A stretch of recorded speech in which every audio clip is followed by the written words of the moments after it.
I love you.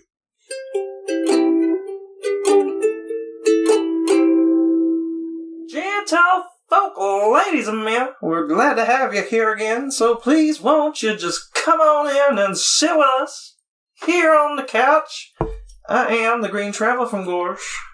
And I am the Faceless Leon, much closer to the Green Traveler today. Yeah, I really blew your ear off on that one. Not quite blew it off, but I feel like maybe both of us are projecting more than we do need to. No, I scream all the time. Do you? Yeah, I'm a screamer. Well, I'm thinking like maybe, because it was like right when we decided to record, both of us started putting on, honestly, a different voice. I always do that, yeah, it's a personality. Yes. And, well, right, sure, yeah, our persona, whatever. Yeah. But also we're just more projected, we're just more on voice, which is good. Like, it's healthy for our throats and whatever. But I was just thinking maybe we're doing that because we're talking over the phone. But maybe that makes a better recording as well. Who knows? What you're implying is that we're in the same room, everybody. Yeah. We finally got a special episode where our schedules lined up. Well, I'm having so many technical difficulties that this was just a better option for us. Yeah, it was. And I think it might change our sound quality a little bit, but we're working on other solutions. And if you want to help us figure out our solutions, if you feel that you are able to pledge to us some funds, please visit us at patreon.com/greenandfaceless, and anything you can offer would be much appreciated. Yeah. You can also like us or leave us feedback and comments or rate us on Apple Podcasts or any of the, comment and everything on any of the other streaming services, wherever you found us. Yeah. We're on YouTube, too. Yeah. We're everywhere. We're global. Yeah. Well, today we have a special episode in many ways. Not only are we in the same room, but we're introducing a new hopefully recurring segment on the show. Oh. Yes. Titled Green Ketchup. A long time ago, 2 years ago, when I pitched the idea of a podcast initially, it was only centered around my desire to review new movies. Because that's all going to the theater was a weekly thing. It was something I loved doing. I loved the theater. And if you had told me 2 years ago that going to the theater would be an anxiety-inducing nightmare today, yeah, I would not believe you. And I still do love the theater, but yeah, it's a pain to go there now and be enclosed in a room with all of I forgot how slobby people were. It really, going there, it just bothers me some more because it's I'm sitting there, I'm masked because I don't get refreshments. I just go and watch the film because I'll eat beforehand and I might drink a little bit beforehand. But, I'll get there and I just watch the fucking movie. I let it immerse me. If I'm digging into a popcorn bucket or pouring, Reese's Pieces down my throat, not a sponsor, but, if I were doing that, I wouldn't be watching the movie. I would just be like, "Oh God, this tastes good." I wouldn't be immersed. And I'm the kind of guy that likes to get immersed. So yeah, going there now it's weird because I'm sitting there and everybody around me is just chomping their popcorn and they even slurp their sodas. Nobody's just it's Jesus Christ, why? That's gross. So this is really delayed, but about the Reese's Pieces. You are an E.T. You're not E.T. So that's right. So that's why we're not sponsored by these. Exactly. We're just two government runaways. We can't have sponsors yet. Not yet. But, we got an ad break waiting for them. Someday it'll happen. But the green ketchup, what happens with that is that sometimes, I'm even though I still love the theaters and I want to go back to the theaters, it's not going to happen all the time, and it definitely can't happen. We just don't have the money for it. We don't have the money. Our schedules are rough for it. But there will be a movie occasionally that'll come out that it won't be streamable. Right. And I'm gonna have to go see it. And one of those movies was Edgar Wright's Last Night in Soho. I had to. I love Edgar Wright. He's a great director. Baby Driver. Originally was supposed to do Ant-Man, but got scrapped from that. wonderful. I really like his writing, and this is his first horror film, I think. I don't think he's done a horror movie, and it's a psychological horror, and you know how much I love those. They're fun. Yeah. It was co-written with Christy Wilson Cairns.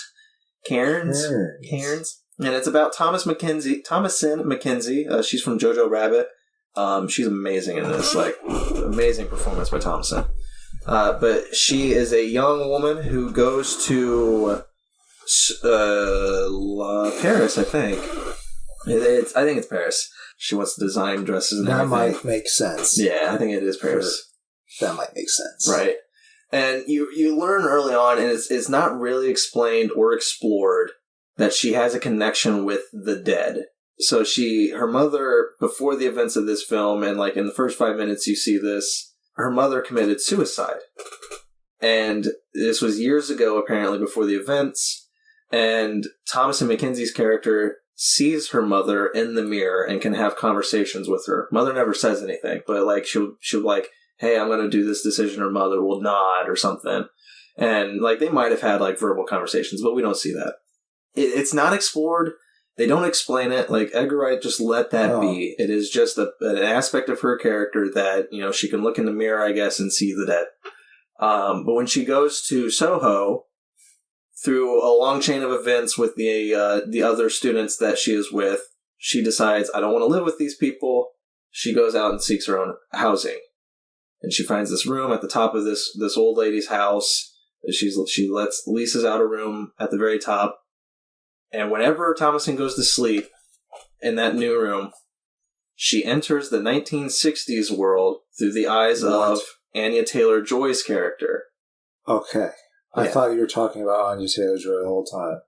No, Thomasin. This is all Thomasin McKenzie. You said that. Yeah. That just went over me. Yeah, so she goes back.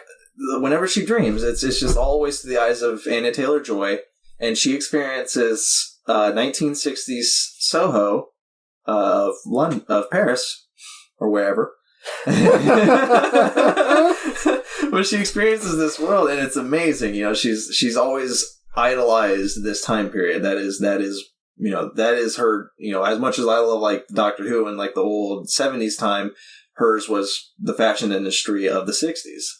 And it's amazing to watch her explore this world and learn what it was really about. And that's where the psychological horror starts taking place. You learn how women were treated in that time period. That in and of itself is frightening.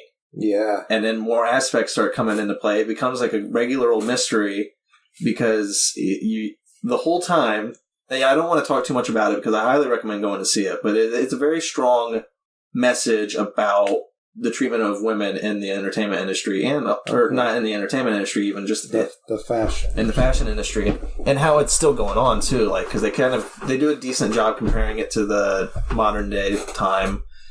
But that's where I feel like the movie is weakest, is in its comparison to modern day. It very much does just become the story of Anya Taylor-Joy for her character. So let me ask you, does she become the main protagonist when Anya Taylor-Joy's character goes to sleep? No. So it's just when Thomas... So they're just kind of like dreams. They're kind of like flashbacks kind of thing. So it's whenever Thomasin is asleep, she'll see this. And then if something scary happens or whatever, she'll wake up. You know, it's like a nightmare kind of thing. I don't want to give any kind of examples because a lot of them are spoilers. But like, there will be things that happen in the past that, you know, if you're having a nightmare, it would wake you up. And so that's how they kind of pull it off. Okay. And then there are some moments too, just to spoil this, where you'll have like the double dream kind of thing where she wakes up and then there's still the dream going on. So it starts to become very psychological. Oh, sure. It starts messing with you. And I love that. I'm excited to see it then eventually. Yeah. The only thing, the big issue is the ending. There is a huge, strong message, and the ending might mess with that message a bit. I think it works. I really liked it. I enjoyed how they pulled it off, and the more I've thought about it, the more I'm like, no, the message still stands, and the ending is just a sad, bittersweet, psychological horror, thing. You know, it just happens. And, yeah, I highly recommend it. I give it 3 stars. Yeah, that is Last Night in Soho. Also, I say it's that's the last thing. There's one more thing, and it is the how they filmed it. Because when she's in those dream sequences, Thomason will always be in the mirror.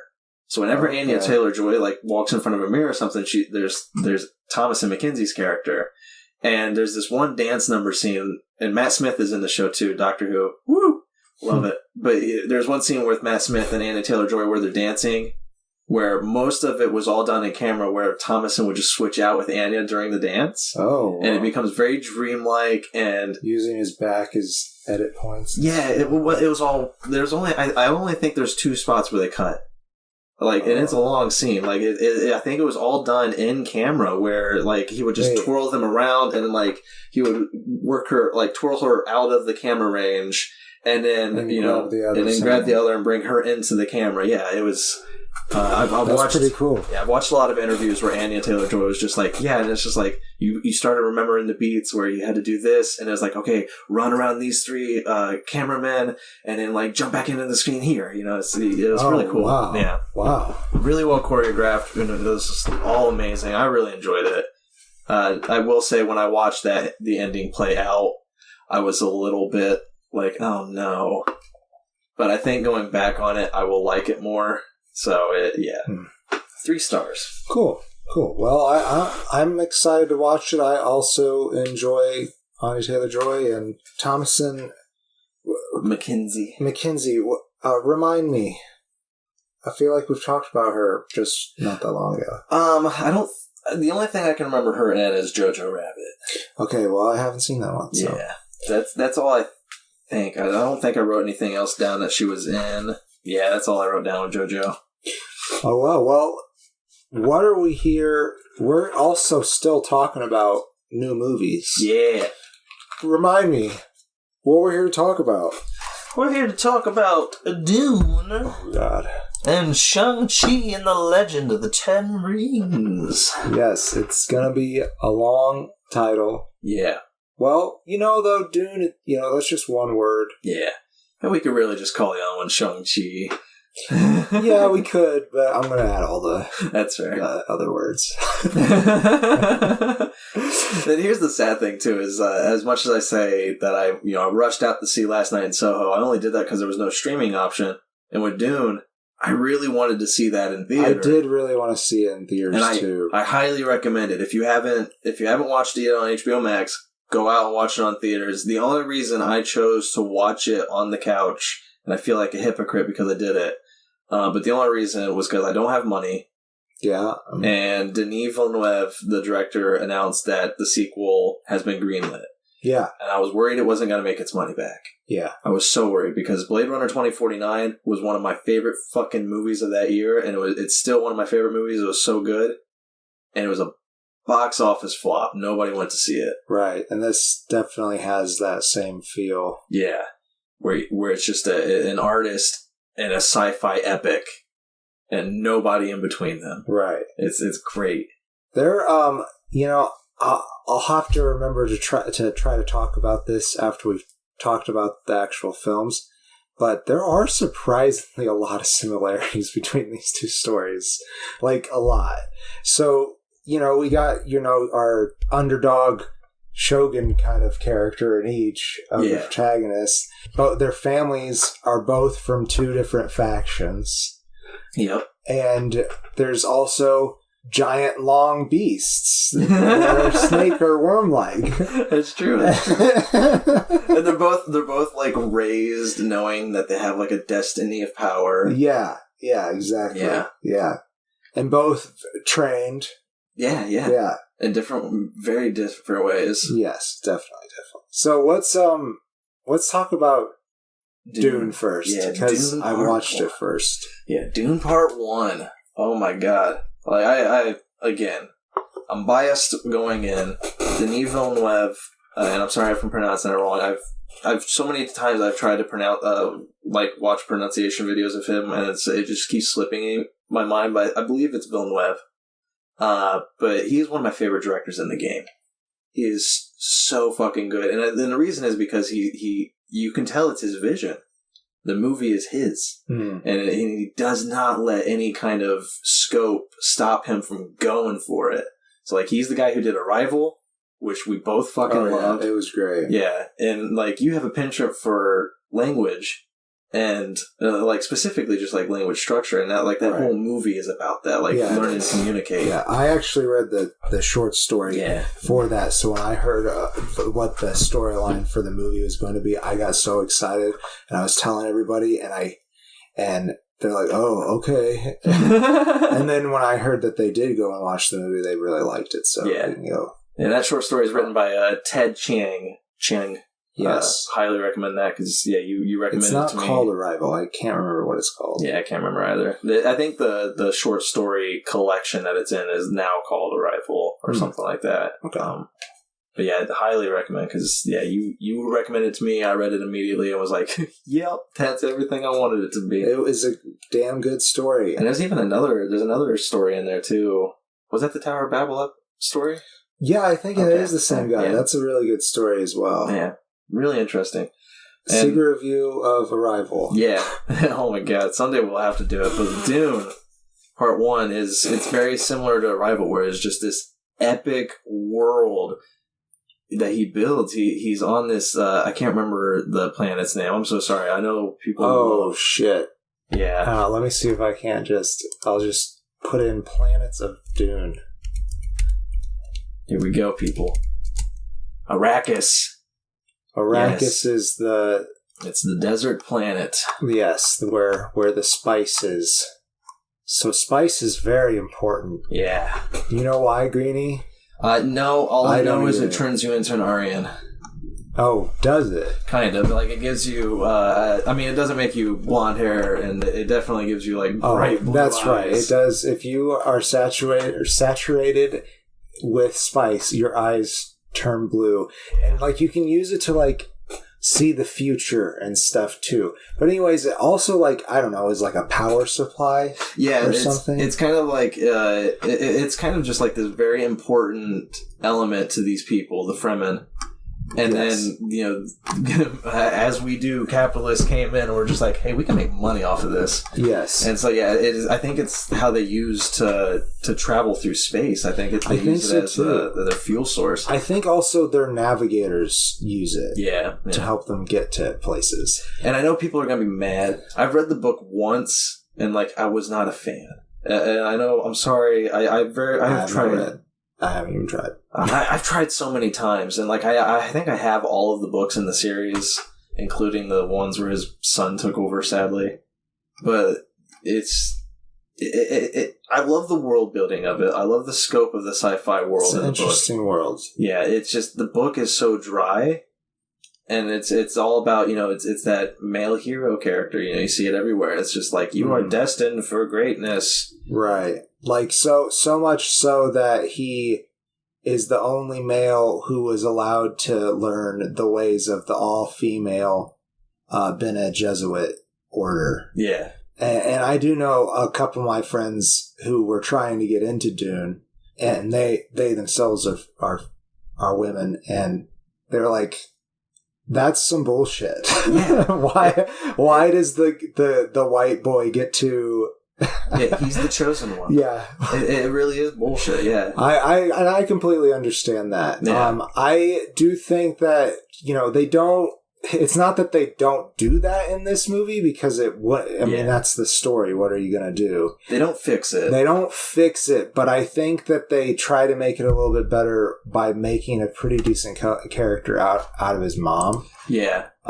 So I think we should set up a little bit more what's going on here. So there's this empire with a bunch of different species and planets in it, and they have taken over Arrakis for the spice supply, and the people who were making that happen, that were the wardens of this planet, or the Harkonnen clan, I think, or family, which included Dave Bautista and Stellan Skarsgård. Oh man, amazing! So, yeah, they both did honestly really good. They're hardly in the movie at all. I'm sure that I feel like Stellan's be more in the second part. Probably not that much more. Stellan's performance, though, was just brilliant. His character is just this fat Baron who he just eats. Yes. That's all he does is he eats. And, like, I think there's not a single moment where he's not eating something in this film. Yeah. And he is just gross and commanding and frightening at times. There's one scene in particular where he, like, hovers and floats above the table. So they're not human, the Harkonnen. No. They're not human at all. And they are super pasty and hairless. Yeah. That's how I'll describe them. And I think bigger than average, which is supposed to be represented by Dave Bautista. he doesn't really, like, I feel like he does good in this film, but, like, all he kind of does is just look befuddled. He gets angry at his uncle, played by Stellan, the Baron. Dave Bautista's character's name is Beast Robin Harkonnen. Yeah, and I think Beast is probably like his, like a title. Right, yeah. I can believe that because he's the Baron's nephew. Yeah. And he looks, I think there were scenes where he was leading like battalions and shit like that. Yeah, he's definitely some kind of like commander. Yeah. So, anyhow, the Empire decided to pull the duty away from the Harkonnens, right? Mm. And they gave it to the Atreides, who are a human family, which the Duke Leto Atreides, played by Oscar Isaac, which he does an awesome job too. Oh, yeah, beautiful. Oh, man, his last scene is great in the movie. But he is the father of Paul, the superhero guy that we were talking about. The Chosen One. And his wife... I'm sorry, I don't even think we said that Timothée Chalamet plays Paul Atreides. So he's great job, Timothy. I'm happy. I'm so happy how big his career is getting. Because it's like, I think the first movie I saw, it might not have been, but like Call Me by Your Name, I think might have been the first one I saw him in. And then from there it was just like, oh, Little Women, and now I did like him in Little Women. He was really good in that role. I thought he's been really good in everything. Like just amazing actor. It's not the same guy who did Henry V. I'm not sure. I don't know if I've... Okay. I thought it was a pretty good interpretation. It wasn't the play. Yeah. Which is what I thought it was. I don't think I've seen it, though. Well, okay. His mother, who we did mention, Lady Jessica Atreides, is played by Rebecca Ferguson. Yeah. And she's a pretty cool character. And they really beefed her up to it from the book, from what I remember. Well, that's probably good. Because, she does cool things. For sure. Like, there's this really cool scene... with her, when her and Timothy are in trouble, that she, uses her Bene Gesserit powers. Yeah, they call it the voice. The voice. That's right. It takes on an ominous tone, and they can command people. And it's very D&D. Yeah. And Timothy, though, is not good at it. He still has, like, very, he has a weak modifier, low rolls, But, like, Rebecca, like, holy crap. That was one of my favorite scenes, was watching her work on those guys. Yeah. It was amazing. So, there's a bunch of other really interesting characters, including Jason Momoa, who plays Duncan Idaho. Yeah, people love them, Duncan Idaho. Yeah, which I really thought that was a weird name. And you mentioned at one point that you thought maybe he was just added to the old movie, but he's in all the books. Yeah, I was just like, it seems like I was like, I don't know if that would be a name in that book. I don't remember it. And then I pull up just Google search, and it was just like, Duncan Idaho is the only character to appear in all Dune novels. Right. Like, okay then. So anyhow, I think it makes a little bit more sense now that I found out today that this galaxy and this point in time in this galaxy is far in our universe's future. Like their religion is like based in like a bunch of different modern day religions now that all mix together. Yeah. Under the Orange Catholic Bible, apparently. I don't know. That's not really mentioned in the movie like at all. Right. It was probably in the book somewhere, or maybe one of the spin-offs. I have no idea. Yeah. But I loved Jason Momoa in this. He was really good. Him and Paul, Timothy Chalamet, they have a great relationship. Yeah. Paul has a good relationship with his father. It is it's a relationship that's very hindered by the power dynamic. Yeah, the stigma of, what you have to be as a lord, for, how you have to treat your kids. Like, Leto, Oscar Isaac, is a great dad, but he is a duke. He has to be a leader. He has to think about his people first. So there's busy duking it up. Yeah, exactly. So there's just like there's a coldness between him and Paul, even though there's a lot of love. There's just this bit of like, I'm sorry, I can't just always be there for you as the father, and that's where Jason Momoa's character Duncan Idaho kind of steps up. Is like he is kind of that fun father figure, along with Gurney Halleck, played by Josh Brolin. They both are his trainers, and I don't know if Duncan is Fremen or if he just has a really good relationship with the Fremen. Yeah, I feel like he was sent out to scout, I think, and just like the people so much and like fit in so well that he kind of became somewhat Fremen. I don't know. We'll see. Maybe we'll get more into that in the next movie. We'll see. Who knows? Yeah, because that is the big thing. It's Dune Part 1. They did Denis Villeneuve was like very adamant that they market it as Dune Part 1, and the producers were like, no. It's like, we will not market it as that. It will be Dune, because we're not going to greenlit a sequel yet. We don't want to put all of our money into this guy who lost hundreds of millions at the box office with Blade Runner. And so, yeah, a lot of people might be going into this film and then see the title screen pop up where it says Dune Part 1 and be like, fuck! So yeah, fair warning to that. The ending is not the end of the story, and you will definitely feel that way. It's just the beginning! So, yeah, and one more thing about Jason Momoa in this movie. At one point, randomly his face is shaved. Just and I don't know if like there was like a quick scene where they cut, like he came back from the desert, and I think somebody said, dude, you smell, and then he goes and cleans up and he comes back with no beard on, and he looks like a completely different person. Just totally rocked me. I was just like, wait, that's Jason. Because, like, he still has all of Jason Momoa's tattoos. Yeah. So, like, eventually I was like, oh, shit. It really threw me. Yeah. And I think, honestly, I've been thinking about it. I think it was just kind of a shot at Henry Cavill and DC. Where it's just like, guys, we don't fucking care if facial changes happen. Just shoot Superman with a mustache. It's totally fine. Yeah, so why can't Superman have a mustache? Yeah, Jason Momoa just got a rash on his chin or something, came in the next day shaved, and he's like, Denis, I'm so sorry. And he's like, dude, it's fine, we'll roll with it. Yeah. I can work with a shaved Jason. Why not? And honestly, I think, like, honestly, the second half of his scenes were great. Yeah. So, it didn't hold Jason back.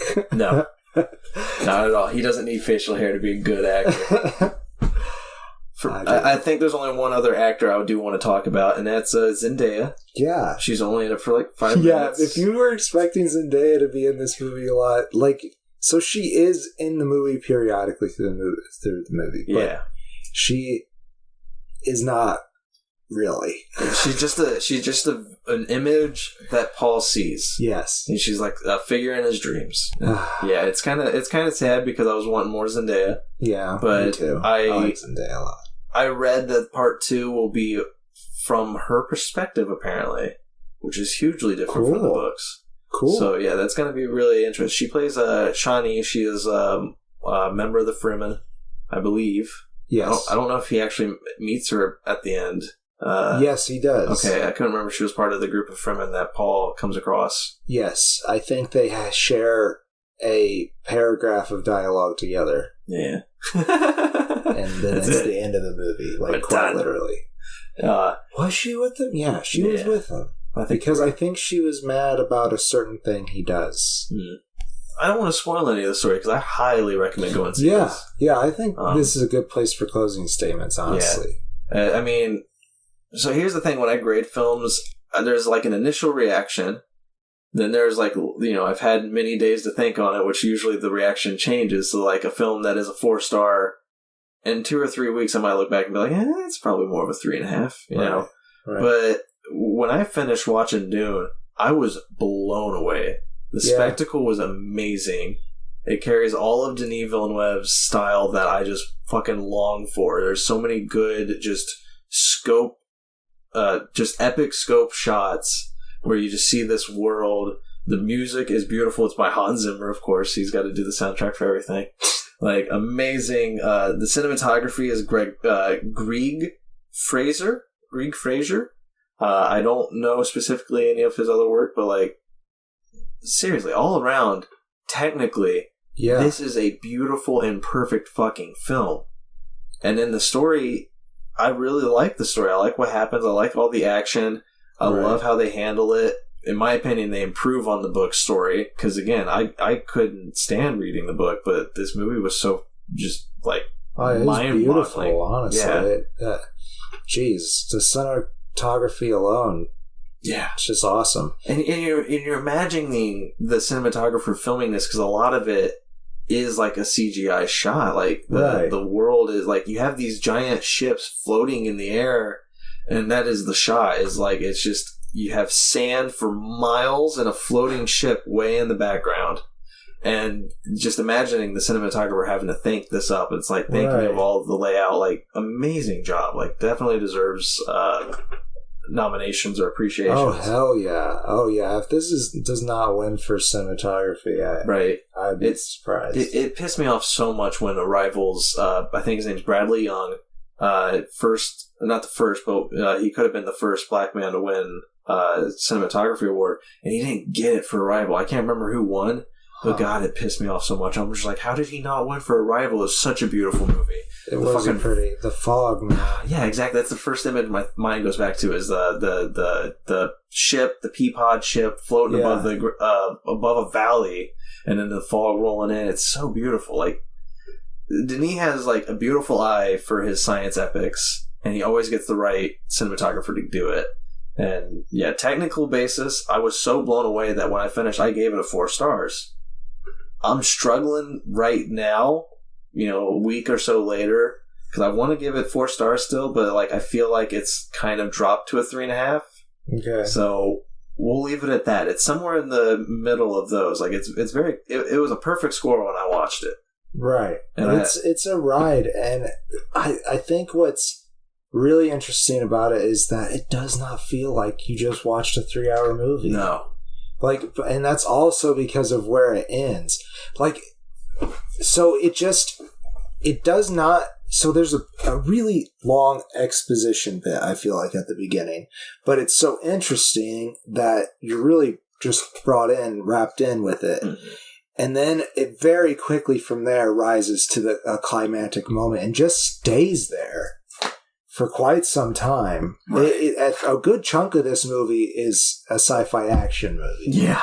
It's just so strange to me how they managed to do that. And I think a lot of that is that epic scope shots, because you're so awed by the beauty of that, you don't realize how much time is spent on it. Right. So I would give it a face. I remember also really enjoying it when I finished. So if I watch it again, it might be a 5.5 movie. I don't know. And that's always the thing too, is like my to get a perfect score for me, it has to, like, touch everything I want it to. Right. And in this movie, it literally touched everything I wanted to, and it's got to be also reviewable or rewatchable. Right. And I've been wanting to rewatch this so hard. It's a 3-hour movie. Like, when am I going to cut out time for it? I'll definitely rewatch it before we watch the sequel. Yeah, exactly. Definitely. Yeah, it's easily going to be something I'll rewatch within the year.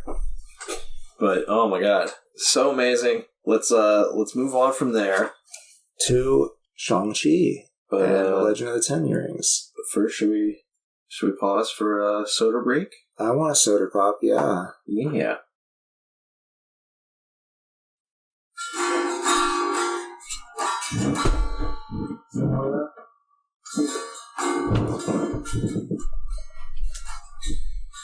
Sounds beautiful. Thanks, man. I'm opening for Eagles next week. Wow. Yeah.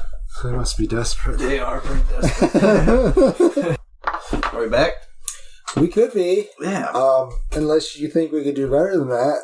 No, what do you mean? What are you trying to say? Shang-Chi and the Legend of the Ten Rings, everybody. This was a fun one. This was crazy. Yeah. I don't know which Marvel film this is, like number 24, 25, or where it falls in the chronology of things. I assume it falls right before Doctor Strange in the Multiverse of Madness. You think before because they didn't show? I think before because they didn't show Doctor Strange. Doctor Strange, we'll say. Yeah. Yeah. But this is Marvel has, they're opening it up. We got this new phase. I don't know if it's phase 4, if it's phase 2, or if it's story 2. The universe is getting confusing anymore. Right. But it's I real quick, I just want to say, I think it's after. I think it might be the most current point. Yeah. Because of a very late scene with two characters that we know from the universe. Right. Like I feel like they didn't know each other until recently. But it's definitely after Endgame, I think. That's what I mean. Yeah. Right. It's a new saga, and so it's I don't know if it's opening up that saga too, because I think Black Widow's technically part of this new initiative. But that definitely took place before Endgame. Right. They maybe were trying to introduce some characters or something. I don't know. Yeah, I'm totally down for it because Shang-Chi, I want more of him. Played by Simu Liu, who was mostly just a stunt man before this, I believe. I didn't see. He was on a 4-season show called Kim's Convenience. I did a faceless pitch once. Nice. He was the brother of the main protagonist. Yeah. And he had his shirt off almost as often. Nice. He's got a good bod. Thank you, Simu. He does. I think it might be in his contract that he gets to show off. It better be. It's. I did like Aqua's reaction. Right. She's like, who would have known? Right. Yeah, because he's just been in a ballet uniform forever. So do you want to maybe? Yeah, I'll give him a best shot. It's directed by Destin Daniel Cretton, and here's the big issue going into it for me. It's written by Cretton and Andrew Lemon, but the main script was written by Dave Callahan, and you might remember Dave Callahan. We've talked about him quite a lot this year. Mortal Kombat and American Motion Picture. America, the motion picture. Yeah, I've not been a huge fan. He was also the rewrite of Ant-Man from Edgar Wright. So I was very nervous going into this because I haven't really liked much of Dave Callahan's filmography or scriptography. What was that first thing you said though? Mortal Kombat. Yeah, that wasn't bad. It wasn't bad. He also did Wonder Woman 84. That was bad. Yeah. So it's always been leaning towards the bad, and I don't know how much of influences he had over the final script, but there are some moments with the writing where I'm just like, For the most part, the story's great. I think it's a really great story, and the story is Shang-Chi is the son of, as we mentioned before, two different factions. There is Zhu Wenwu, played by Tony Leung, and his mom is I believe it's Lee. Lee, yes, played by Fala Chen, and Lee is she is like a member of a village. A village, Talau. Mythical village. Was it Talau? I think that's right. They protect a sealed gate, which in lies a soul-sucking monster. Yes. And Zhu Wenwu, Shang-Chi's father, he went in search of this village for power. I can't remember. He's hundreds of thousands of years old. Yeah, he's really old figure. So he found, ancient Chinese times, he found the 10 rings, and they have kept him alive. And yes, he wanted to find the village for some reason. Probably just because it's one thing that he hadn't done before. I don't know. He really does seem really bored by that point. Right. He's kind of just like, I'm a vampire. I've been old forever. Yeah, exactly. Like, fuck this. And so, but Lee is there guarding it. Yeah. And they have this fight scene. It's a beautiful fight. Very beautiful. It reminded me so much of Crouching Tiger, Hidden Dragon, which Michelle Yeoh is also in this, and she was in Crouching Tiger, Hidden Dragon. Right. Later on she plays Shang-Chi's aunt. Very much in the third act. Yeah, yeah. You don't really see her until then. And in that opening fight scene, though, Lee and Zhu Wenwu fighting is like a dance. Yeah, it is. Everything is so well captured on camera. All of the hand movements, all of the choreography is so well grabbed. Like, amazing applause to all of that. Definitely. Yeah. Definitely. I went like after the end of that fight scene, I was like, I'm gonna love this movie. And then for the next 10 to 15 minutes, I'm like, all right, they lost me. Because then we flash forward to, because it's all explaining where Shang-Chi came from. This is him just like, I am the son of such and such.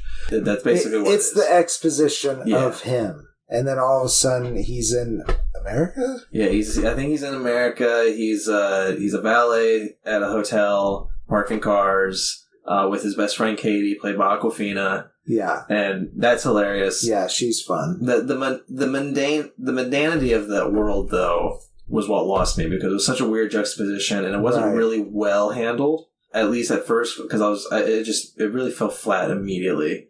And I was like, I kind of liked it personally. Like, I wanted to know how his life ended up there, right? And they do get into that, obviously. Yeah. But I was just kind of bored until they got on the bus. Yeah, actually, no. I was bored until the family. When they got to Awkwafina's family, I kind of liked her family. Yeah, that was a lot of fun. Good. I hope they do come back for later films. And your wife mentioned this, and I also wanted to mention it, was in that family scene, the grandma's like, when are you going to get married? And Shang-Chi's like, no, grandma, we're just friends. Right. Talking about him and Awkwafina, Katie. Yeah. And I love that. I love that it's not a romantic relationship and that they're just friends. And I sincerely hope that that would be nice. Yeah. Even if they bring in another love interest for totally fine for him or both of them. Yeah, totally okay. Yeah. But I like having a male female pairing on screen that doesn't have to feel like a romantic thing. Yeah, and it worked for this film. They make a great friend couple. And then you bring in Shang-Chi's sister later on. I was struggling with that. I was like, was it a sister? I can't remember. Her name is Xiaoling. Yep. Yeah, played by, Meng'er Zhang? That might be right. Or apologize if it's wrong. Yeah, very sorry. But she did amazing. I loved his sister. And she fights with... I don't know the exact name for it. It's a barbed... it's not a meteor and chain, but one side does have what the meteor would be, but it's that throwing dagger on the rope thing. Yeah. And it's awesome. And it's got an invincible length of rope because of magic. Yeah. And it's great. And it allows a lot of amazing fight choreography. It's all in the movement, and it's just... It flows so well with that weapon. Because you can do all these different kicks and everything. You can wrap it around your body. And it'll just lend so much to the dance of this whole thing. Yeah, and sure. I want to mention the acting, the action scenes before I forget this. The movie's dedicated to Bradley Allen. He was an amazing fight choreographer. He was the lead of the Jackie Chan stunt group, which is the group that worked on this. They were the fight choreographers. Cool. I think I wrote the other man down because it was another... I think there was another man besides Bradley and Allen. No, I just wrote the Jackie Chan stunt group. But Bradley Allen is very famous stuntman because he did Hellboy 2, Golden Army. He did Kick-Ass, Scott Pilgrim vs. the World. He's the action designer for Pacific Rim, and he's done the Kingsman films also as stunt choreographer. Just amazing filmography, and then the Jackie Chan stunt group is just wonderful also. But Cretton had tasked the Jackie Chan stunt group to develop this choreography with elements of the wushu style from Crouching Tiger, Hidden Dragon, which he called elegant and almost ethereal, which I can agree with that. And he wanted to combine that with the kinetic fights of Jackie Chan. And job well fucking done. Like, Andy Chang, fight coordinator. That was the other guy I wanted to mention. Andy Chang and Bradley Allen together, they worked together to just create these beautiful fight scenes. And it was amazing. Because that was another thing I was worried about with Disney doing a fight film. I assumed they would like water it down or polish it way too much or make it way too CGI'd. Right. No, this was a lot. This was very much. I mean, there was a lot of CGI. There was a lot of CGI, but it was well done. Well done, and even the CGI elements felt real. Yes, especially since there was like this veil that they literally had to cross to get to that realm where the CGI was. This movie, by the way, does introduce magic into the world, but it also introduces multi-dimensional travel and advanced, ancient, possibly alien technology. Right? Yeah, it was a big, bold step from Marvel. Yes, it definitely was. For the MCU anyways. I mean, obviously a good chunk of this stuff had already existed in the comics. Yeah. Speaking of the comics, I guess what I really want to talk about, I think, is a major spoiler. And I think we can talk briefly about it before the spoiler wall. Okay. His father in the comics, Shang-Chi's father, is a very racist, very stereotypical character called Fu Manchu. Well, okay, yes.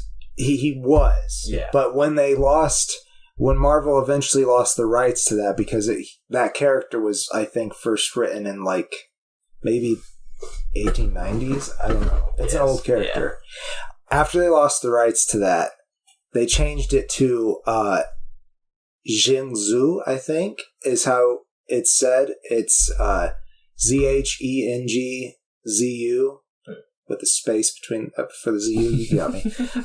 Anyhow, he also, I think, becomes less of an important character to the Shang-Chi comics. Mm-hmm. This is really just all from a brief research that I did.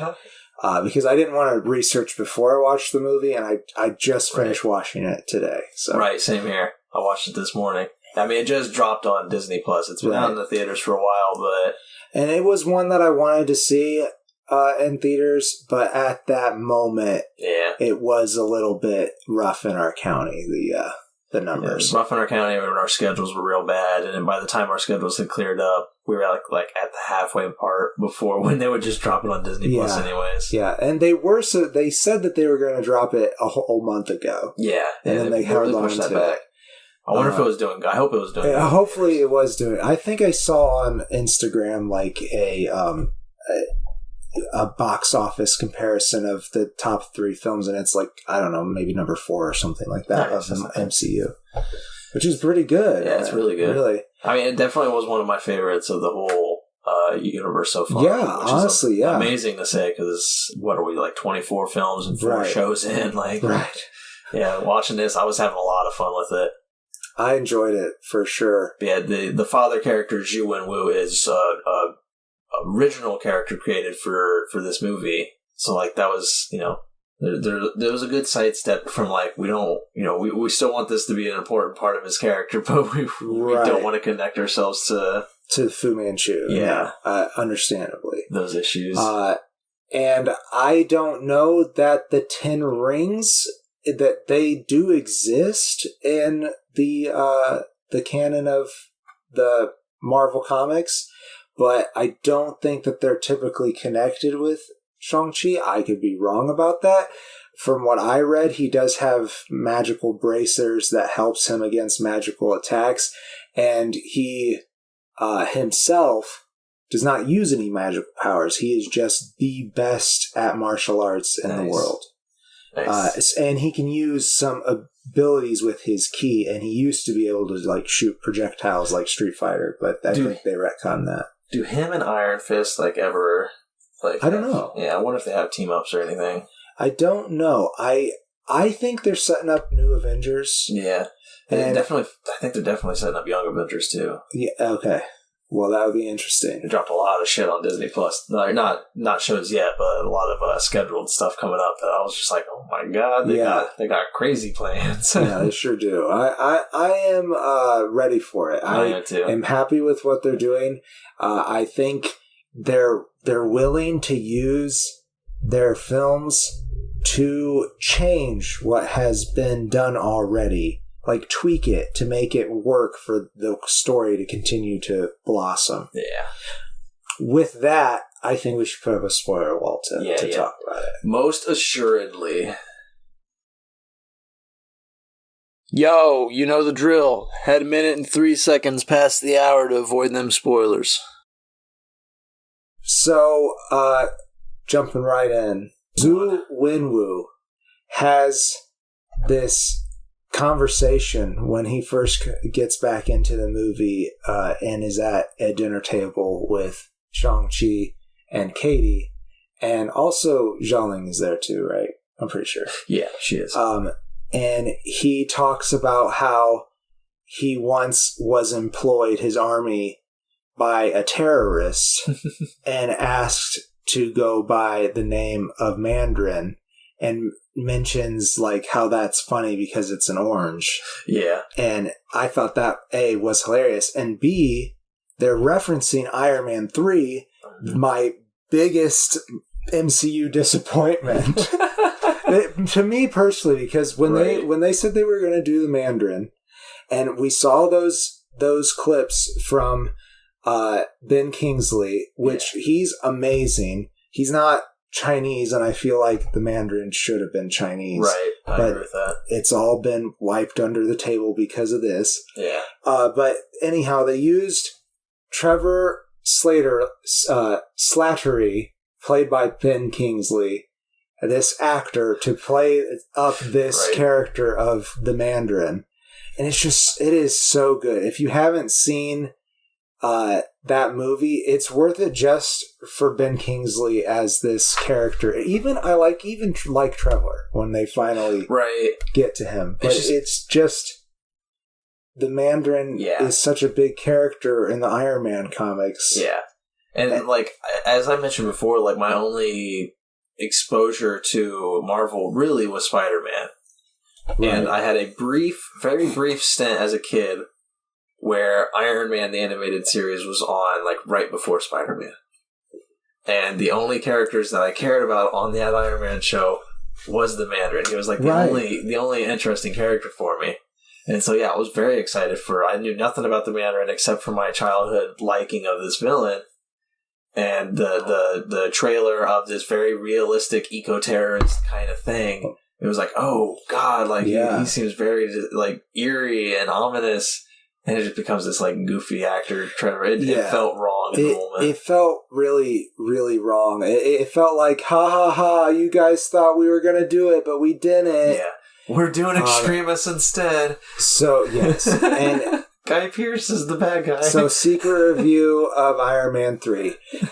So, we're here with Zhu Wenwu. Yeah. And he admits to being the orchestrator of that. Mm-hmm. And he has the 10 rings of power, which I feel like in the comics it was the 9 rings, but I could be wrong. Yeah. Well, I also don't think he was the orchestrator of that, because I think the orchestrator was Guy Pearce. The orchestrator was Guy Pearce, but Guy Pearce hired the 10 rings, which is what he also calls his army, right, to orchestrate it, to do all the logistical parts, because he was a businessman. They have poor Trevor locked up in the basement. Yeah. So Trevor is in this movie too. And I think it's a great return for Trevor. Right. And see, again, too, I think it's a great return. But I was also sitting there thinking, like, what if they're using him like he is there? Because he becomes a tag-along for Shang-Chi and Katie and Xialing. Yeah. He just, like, tags along with this weird, faceless beast named Morris. Yeah, Sarah said he looks like a chicken nugget with wings. Yeah, exactly. He does, yeah. His name is Morris, though. A hairy chicken nugget. And Trevor is the only one that can communicate with Morris, because they've been together for number of years. So long that Trevor was convinced that he was hallucinating Morris. Oh my gosh. It was beautiful. Very well played. But I sat there the whole time, though, thinking that Trevor was Zhu and Wu's target into getting into the village. That was it was his plan the whole time. I've been just befuddled by this character that I was expecting a twist. Right. I was like, no, there's no way. He's got to be a actual villain now, isn't it? That's going to be the twist. No, it was very, now that we're behind a wall, you don't have to watch it with that viewpoint. You can just enjoy Trevor. Yes, just enjoy Trevor. He's worth enjoying, I think. And I love, there's a scene where they're driving through the jungle and they have to follow a very specific path. Yes. And only Morris knows the path. So only Trevor can communicate the path to them. And it's great. It's so funny. I did feel that Morris was a little bit of the Timon and Pumbaa add-in for Disney. Mm-hmm. Yeah, it definitely was that way. They always have that, Yeah, they needed a comedic element, but I think it works really well. I do. I think it works, especially given what goes down in Ta Lo. There's all these traditional Eastern creatures, like Chiron and those lions in the style of the lion statues that you come across in China. Yeah, I was just like, I saw that giant lion. I was like, that is awesome. I know. Great design. Oh, okay. So and very, very characteristic of like what those creatures would actually look like from their culture too. So like, they did really good research into it. I think so. I think it was just beautifully done. All the creatures there. And speaking of creatures, there are two big creatures in this, and they hint at both of them throughout the movie, and then they have this big awesome like Godzilla style fight, and it's awesome. Especially awesome because it's done in the daytime. I feel like every time a movie decides it has to have a monster fight, it's a very poor monsters done in daylight or very good monsters done in darkness. And it's never very good monsters done in daylight. And this movie was just like, no, it's gonna be good. It's gonna be a little shadowy and stormy out, but like you're gonna be able to see everything. Yeah, and it was pretty cool too, I think, because they had this guardian dragon was very much done in the Eastern style of dragons, the long looping snake-like the best body. Style of dragon. Yes, and they're definitely a wise character. And then my wife mentioned that she thought it was interesting that it mirrored the other creature, which was more definitely a Western style looking of a dragon, but also had like these Lovecraftian elements. Yeah, and it was the Soul Crusher or something. They called it the giant soul sucker. That's what they called it. I just can't remember what its actual name was. I can't remember some kind of like devourer or something like that. Yeah, and it was just the guardian for the other one, right? Maybe the soul eater, something like that. Yeah.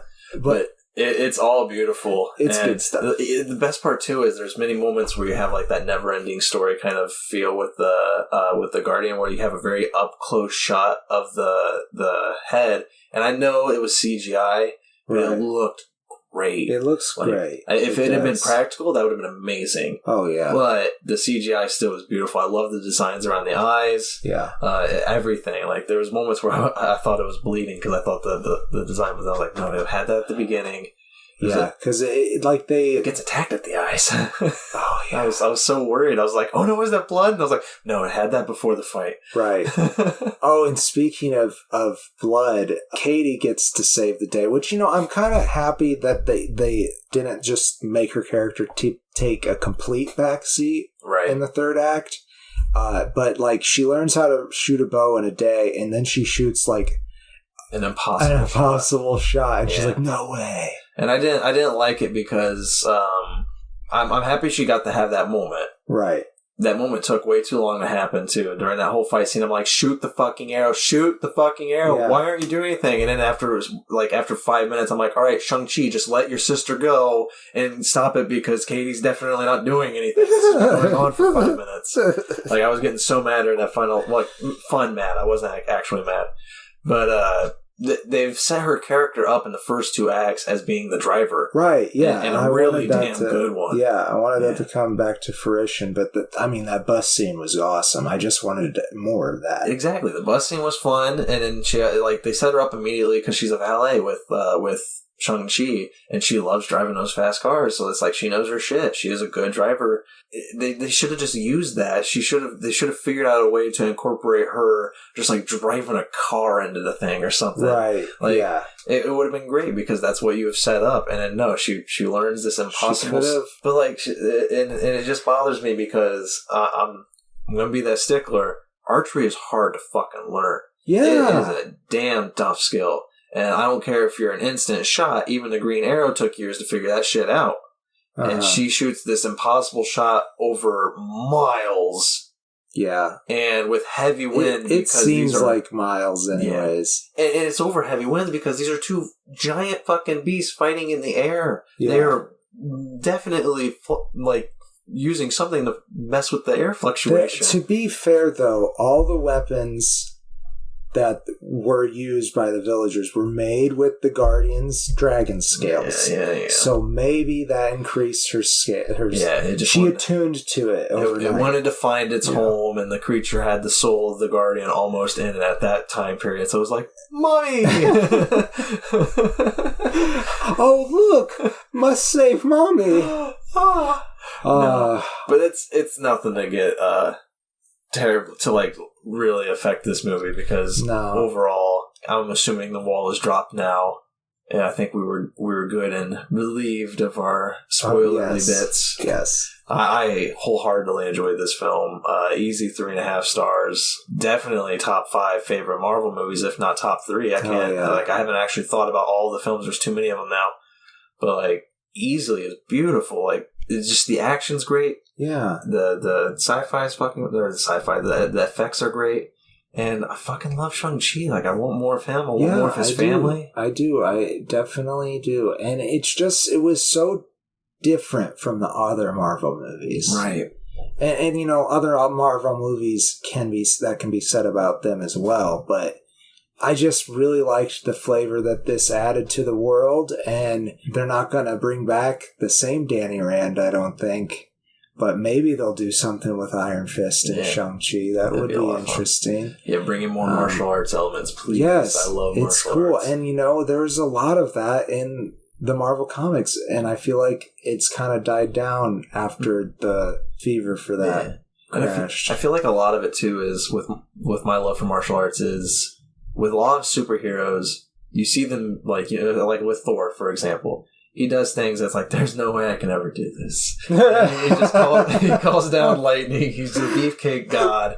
Like, you just see him, it's like, not relatable. It's just like, I love it. But these people, they're just, there are mythical elements, and some of the fight choreography is impossible because they're like levitating or using the wind and everything. Yeah, but like this is something you can go out into the park, and there are groups that meet up that you can learn like any of these kind of fighting styles. It's with practice you can do this, and watching and how this movie captures that on camera. It's beautiful. You see them do this stuff, and it's like, I can definitely do this, or I can definitely look foolish in my apartment doing like the hand movements and everything. Yeah, I could pretend to do this. Yeah, exactly. It's so well captured. So I will say, I really, really enjoyed this movie. Once again, I would be tempted to give it a face and a half, but I kind of want to watch it again before I decide that. Like I said, I just finished it.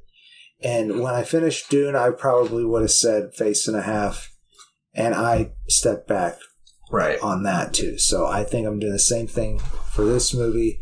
It's damn close if it's not, and maybe I'll retroactively say on an episode that I changed my mind or something. Right. Because honestly, I really liked it, and I would very much watch it again. Yeah. More of this, please, Marvel. More of this. Yeah. So now for the hardest question of them all. Right. Who won the stay or go? So very similar stories, so very similar viewpoints from both of us. 4 stars, face and a half. Well, maybe we'll step it back 3.5. Right. Face. It's Same story. They're very hard to choose, but I'm giving it to Dune. Again, I was biased going in, so that's a part of it. I love Denis Villeneuve. He's one of my favorite directors. Yeah. And I'm giving it to Dune specifically because it is an artist's vision fully realized, and the scope of it is so amazing that my jaw was literally dropped. Right. When credits rolled with Dune, I was just so fucking wowed by it. And I was wowed by Shang-Chi, but not in the same way as Dune. Like, Dune hit me in a great place as a sci-fi lover. It definitely hits different. I don't know. It's really, really hard for me because, and I think I've decided I'm actually going to give it to Shang-Chi and the Legend of the Ten Rings. Nice. Because I don't know what the second half of the Dune Yeah, Dune is definitely leaning on that. It's got to land. Yeah, it's got to land because if it's like super dog doo-doo, then if it's David Lynch's 80s film. Yeah. Sorry, people who love the 80s film. I kind of like it. I've only seen it once. Yeah, so. I watched it as a kid, so I don't remember it very well. But like, I like David Lynch a lot, so I would definitely probably rewatch it and enjoy it a lot. But I do think that I like this one better than that one. Oh, easily, yeah. It's just so beautiful, and you know, so maybe after I see Dune Part 2, I will be like, okay, yeah, that movie definitely should have won over. Well, he as long as he's attached, I have full confidence it's gonna land. He has literally not made a single movie I have not been impressed with. Like, this is true. Yeah, Prisoners, Sicario, Arrival, Dune, Blade Runner 2049, like, all of them have rocked the fucking world. Like, Sicario was the one that I was like, I'm not gonna like this. It's about, narcotics. I haven't even watched it because yeah, you'll love it. It's I mean, Benicio del Toro and I think Josh Brolin, phenomenal. So good review. Yeah. Of Sicario. Don't watch the second one. There's the second one. Just watch Sicario.